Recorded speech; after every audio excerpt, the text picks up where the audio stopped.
Hello, Aquarius, Sun, Moon, Rising, and Venus signs. Kamusta kayo? Sana po ay nasa mabuti kayong kalagayan.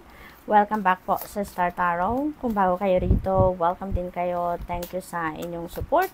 I truly appreciate it. God bless you all. Pauna mensahe ni Aquarius ay celebration. Ayan. So, merong pupuntahan kayo, no, na celebration. Maaaring ito ay invitation sa inyo. Maaari din na kayo yung mag-host ng celebration na to. So, whatever the case may be, maimbitahan man kayo or kayo yung mag-host nito, have fun. Yun ang importante, no? Have fun. What else? We have manifest success. Napakaganda naman, napaka-blessed ninyo ngayon, Aquarius. Maaaring yung tagumpay na to na magmamanifest sa buhay ninyo, ito yung rason kung bakit kayo magse-celebrate. So, this is really a beautiful energy. Kasi, papunta kayo doon sa pag-achieve ng inyong mga goals. May mga tagumpay kayo dito na talaga namang matagal ninyong pinagtrabahuan nito. So, this could be related to anything. Trabaho, career, negosyo, relationship, no? Depende sa inyong sitwasyon, but definitely, this is success na matagal na ninyong pinagtrabahuan, kaya worth it talaga, no, ang pagod ninyo dito. Entitled din kayo dito na i-celebrate ninyo yan kasi pinaghirapan ninyo yan, no? This is the fruit of your labor, no? Dito, Aquarius. What else? We have responsibility. Take responsibility for your own happiness, 'di ba?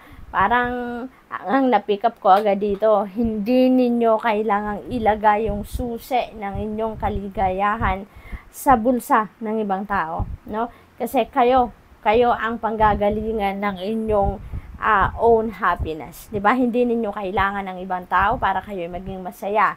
Kaya kung ang ibang tao nagdudulot ng saya sa inyo, bonus na lang yon na binibigay sa inyo ng universe, no?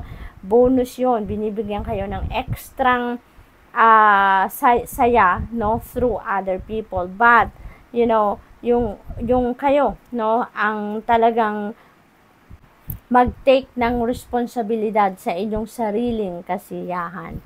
So, what else for Aquarius? We have trust in divine purpose. Sabi dito, this experience has divine meaning. Healing will come. Know that you are on a path of growth. Ayan. So, pagtiwala kayo, no? Na ang divine universe ay merong dahilan, no? Merong plano para sa atin, ano? Kung ano man ang mga nangyayari sa buhay natin, everything has a reason. Everything has a purpose. Okay? Everything has a purpose. So, what else? We have change is coming. May mga pagbabagong magaganap. At yan ay dahil dito sa mga tagumpay, no, na makakamit ninyo sa ngayon. Magbubukas yan na mas marami pang pinto para sa iba't ibang klaseng opportunities and possibilities, no, Aquarius. Kaya, this is exciting, no? This is an exciting part sa buhay ninyo na talaga namang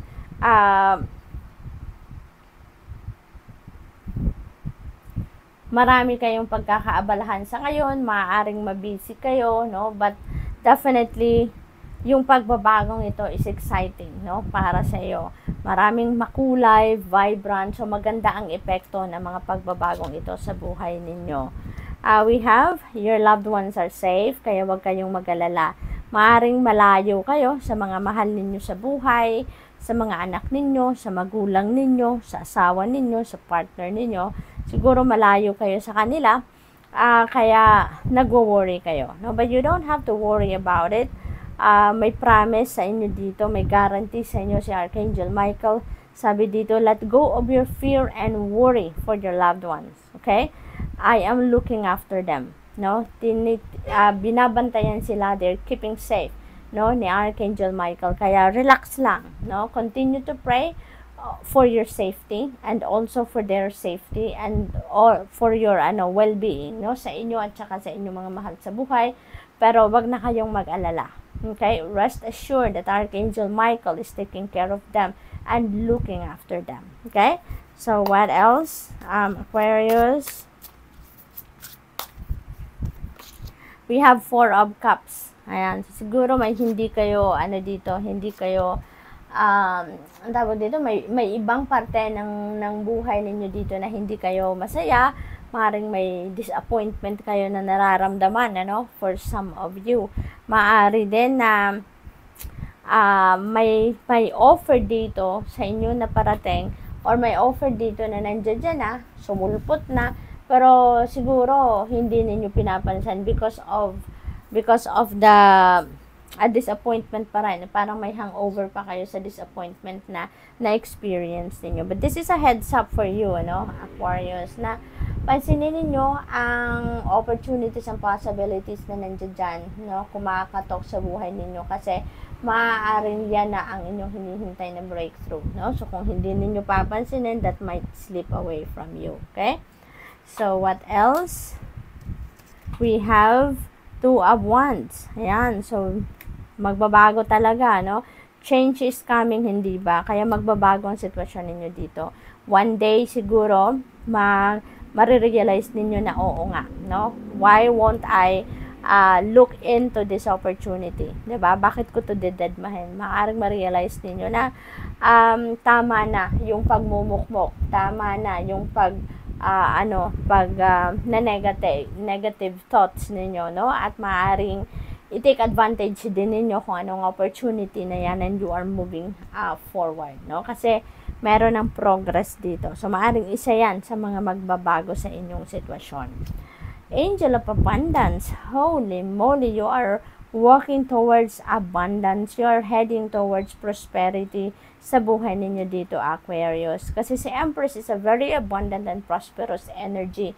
So, may mga magbabago talaga dito sa inyong sitwasyon, lalo-lalo na pagdating sa inyong kapirahang aspeto. Siguro, meron ditong mga opportunities na dadating na magiging source of income ninyo, pagkakapirahan ninyo, something like that, Aquarius, kaya napakaganda nito, napakaganda.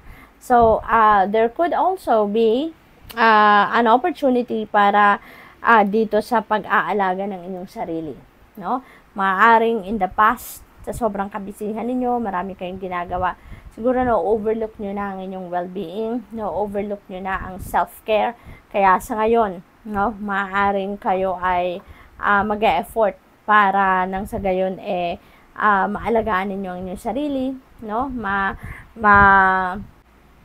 pangalagaan ninyong muli ang inyong pangangatawan, okay? At para maging handa rin sa mga pagbabagong parating. So, good luck, Aquarius, and that's all I have for you for today. Thank you for watching. Love and light. Namaste.